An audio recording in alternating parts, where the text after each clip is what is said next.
সশস্ত্র বাহিনীর সাথে হাসনাত আব্দুল্লাহর মতো নিরস্ত্র দলের লোকজনের কথাবার্তা, আর তার সাথে ইউনূস সাহেবের মস্তিষ্কের খেলা। এই তিনটা, ইউনূস সাহেবের মস্তিষ্ক, হাসনাত আব্দুল্লাহর যে তারুণ্য, আর সেনাবাহিনীর যে রেজিমেন্টেড শক্তি, তিনটার যদি সমন্বয় না হয়, বাংলাদেশের সামনে অনেক দুর্বিষহ অবস্থা।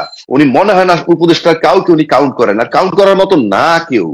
আসিফ নজরুল সাহেবের টেক ওভার করার পর দেখছি তো টকশোতে অনেক মাতাইছেন, এখন কোনো গভীরতাই নেই তাদের, ডিসিশন মেকিং পারেনি না তারা, একদম আমি খুব হালকা টাইপের। যে প্রতিবেশী দেশ বা অন্যান্য বিদেশ আমরা টেনে আনি, ওদের কি দোষ? ওদের কি দোষ? আপনি কেন ব্যবহৃত হন? আপনার ভালোটা আপনি বুঝবেন না, আপনি অন্যের উপরে চাপাই দিবেন।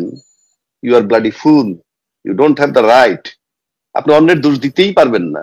আমরা ছোটবেলায় কি দেখছি, দুইটা আমি এবং আর একজনের সাথে মারামারি করে আসলে যখন বাসায় ঢুকছি, তখন আমার বাপ প্রথম আমাকে চর মারছে, তুই গেছিলি কেন। এটা আমার মনে হয় সাকিব ভাইদের একই ইতিহাস। তো আপনি অন্যের দোষ দিচ্ছেন কেন? আপনি নিজের ভাগ্য নিজে চেঞ্জ করতে পারেন না। আপনি বিপ্লবের সময় আপনি ছিলেন, এই সেনাপ্রধান কমান্ড দিছিল আমরা জানি। তার আগে উনি ট্রুপস এর সাথে মিটিং করছেন, অফিসার এবং ট্রুপস এর সাথে। তার মানে কি, আর্মি যে গুলি চালাচ্ছিল কার কমান্ডে? এবং সেই কমান্ড হাসিনা তো থামতে বলেনি, আমি লিখে দিতে পারি। তাহলে তাকে থামাইলো কারা? তাকে যারা থামাইছে তারা এখনো ফেসিবাদ বিরোধী শক্তির পক্ষে আছে। সুতরাং সে জায়গাটাও সেনানিবাসে চিন্তার ব্যাপার আছে। সেনানিবাস ইচ্ছা করলেই এককভাবে যারা টপে আছেন তারা অনেক কিছু করে ফেলবেন, সেই সুযোগটা আমার কাছে মনে হয় না এই মুহূর্তে আছে। 1 নম্বর।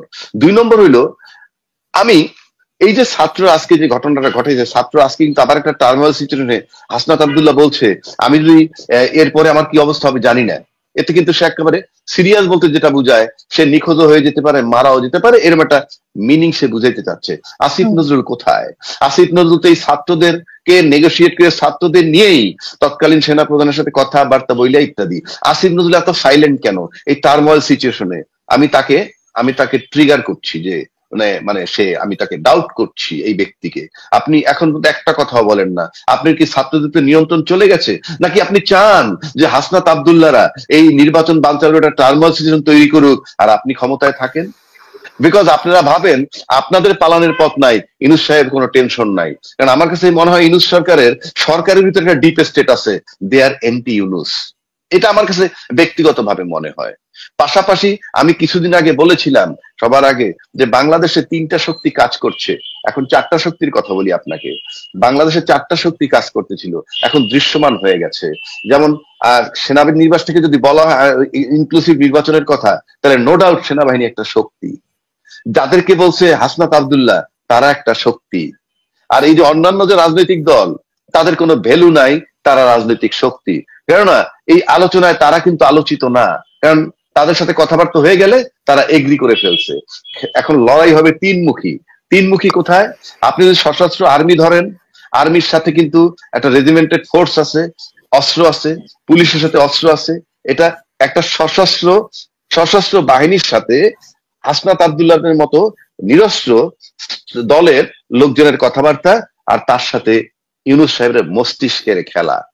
এই তিনটা, ইউনূস সাহেবের মস্তিষ্ক, হাসনাত আব্দুল্লাহর যে তারুণ্য, আর সেনাবাহিনীর যে রেজিমেন্টেড শক্তি, তিনটার যদি সমন্বয় না হয়, বাংলাদেশের সামনে অনেক দুর্বিষহ অবস্থা। আমি জানি না সেটা কোথায় যাবে। এই 3টা শক্তির সমন্বয় হইতেই হবে। ইউনূস সাহেবের, আমি আবারও বলছি, ওনার মস্তিষ্কের খেলা। উনি মনে হয় না উপদেষ্টা কাউকে উনি কাউন্ট করেন, আর কাউন্ট করার মতো না কেউ।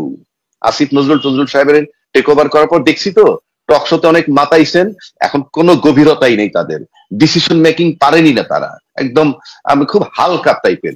সুতরাং ইউনূস সাহেবের মস্তিষ্কের খেলা, তারুণ্যের খেলা হাসনাতদের, আর সেনাবাহিনীর আপনার রেজিমেন্টেড খেলা, 3টার সময় না হইলে আমি আবারও বলছি বাংলাদেশের কপালে দুর্গতি আছে, এতে কোনো সন্দেহ নাই।